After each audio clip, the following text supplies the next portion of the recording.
Frères, je vous rappelle la bonne nouvelle que je vous ai annoncée. Cet évangile, vous l'avez reçu, et vous y restez attachés. Vous serez sauvés par lui si vous le gardez tel que je vous l'ai annoncé. Autrement, c'est pour rien que vous êtes devenus croyants. Avant tout, je vous ai transmis ceci, que j'ai moi-même reçu.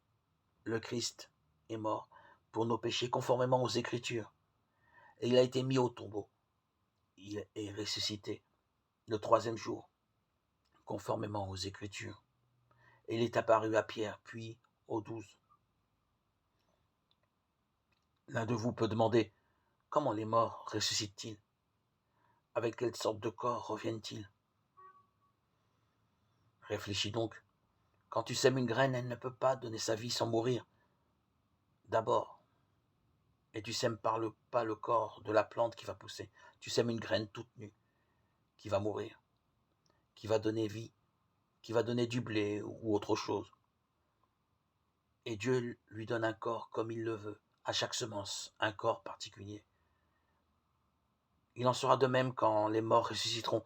Ce qui est semé dans la terre est périssable, ce qui ressuscite est impérissable. Ce qui est semé n'a plus de valeur, ce qui ressuscite est plein de gloire. Ce qui est semé est faible, ce qui ressuscite est puissant. Ce qui est semé est un corps humain, ce qui est ressuscité est un corps spirituel.